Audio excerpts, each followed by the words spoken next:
My name is Lora. I am 28 years old. I work as a specialist at one of the most well-known banks in the city. I love my job, but over the past year, there wasn't a single day when I felt like I could truly breathe and relax. I would go to work early in the morning and come home exhausted in the evening. The same people, the same streets, the same noise every day. Finally, my summer vacation was approved. I told myself that this time I wouldn't travel abroad or go anywhere far away. Instead, I would visit the village where I'd spent my childhood and stay with my grandmother.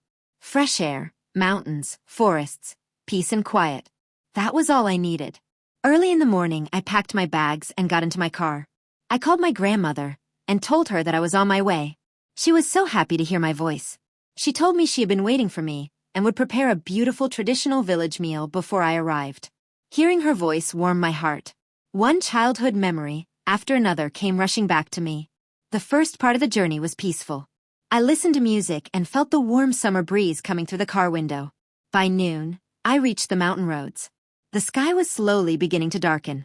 I was about 20 kilometers away from the village when suddenly my car made a strange noise. No, not now. I pulled over to the side of the road. I tried starting the engine again, but nothing happened. I opened the hood, but I had no idea what was wrong. I took out my phone and tried to call a mechanic, but there was only one message on the screen. No service. I raised my phone into the air and walked a few steps forward. Nothing. I looked around. The road was completely deserted.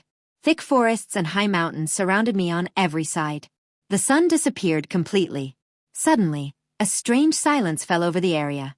Even the sounds of the birds had disappeared. The only thing I could hear was the distant chirping of crickets. It was the first time I had ever felt so completely alone. About 20 minutes later, I heard the sound of an engine approaching from a distance. Relieved, I stepped into the middle of the road. It was an old tractor. The tractor stopped beside me. A dark-haired man, probably in his 40s, was sitting behind the wheel. "What's wrong, young lady?" "My car broke down. And my phone isn't working either." The man nodded. "There is no phone signal around here. And it's already getting dark. It's not safe to stay here." I nervously asked, "Then what should I do?" "Come with me. Get on the tractor. I'll take you to the village. Tomorrow, we'll bring a mechanic and get your car fixed." His words sounded reasonable to me. I didn't have any other choice. I locked my car, took my bag and climbed onto the tractor. At first, everything seemed normal. The man talked about the weather and the village. But about 10 minutes later, I realized that the road we were taking looked unfamiliar. I had been to that village many times since childhood. This road did not lead to the village. My heart began to race. I asked quietly, "Excuse me, where are we going?" The man smiled. "It's a shortcut." I looked out of the window. The forest around us was becoming thicker and darker. A few minutes later, I asked again, "I don't think the village is this way." This time, without even looking at me, the man said, "Don't worry." My hands were trembling now. I had a strange feeling in my stomach. Then I suddenly tried to open the door. I pulled the handle. It didn't open. I tried again. Still nothing. "Why won't the door open?" The man calmly replied, "I locked it." My entire body froze. "Why?" He didn't answer. At that moment, I knew for certain. Something was very wrong. The tractor continued deeper into the forest. The road became narrower and narrower. I took out my phone and checked it again. Still no signal. My heart was pounding. I kept telling myself, "Stay calm, Lora. You have to find a way out." About 10 minutes later, the tractor stopped. There were no houses around us. No people. Only tall trees, deep darkness, and an eerie silence. The man turned off the engine. Slowly, he turned toward me. There was a strange smile on his face. Then he said quietly, "You belong to me." The moment I heard those words, my entire body began to shake. Without thinking, I started kicking the door. This time, it opened. I jumped out with all my strength and ran into the dark forest. I heard him shouting behind me, "Stop." But I didn't stop. I kept running. And with every step, I could feel him following me. Dry branches snapped beneath my feet. I could barely breathe. I could hear the man's voice behind me. "Stop. You won't be able to get away anyway." Tears were streaming down my face, but I didn't dare stop. The forest was becoming thicker and darker. Branches scratched my face, and bushes kept catching my legs. I had no idea where I was going. My only goal was to get as far away from that man as possible. Several times I looked back. I could see his silhouette in the darkness. He was still following me. I was exhausted. My legs were shaking, and it was becoming difficult to breathe.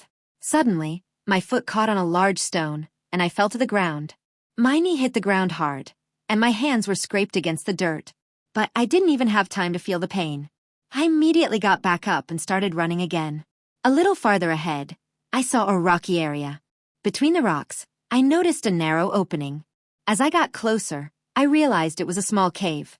Without thinking, I ran inside. The cave was dark and cold. I pressed myself against the stone wall and tried to control my breathing. Then I heard footsteps outside. He was looking for me. A few minutes passed. Then I heard his voice. "Where are you hiding? Come out." His voice gradually faded into the distance. I didn't even dare move. I took out my phone and tried to call the police. The same message appeared again. No service. Despair overwhelmed me. That night felt like a nightmare that would never end. I sat inside the cave and waited for morning. Every time I heard a rustling sound, I thought he had come back.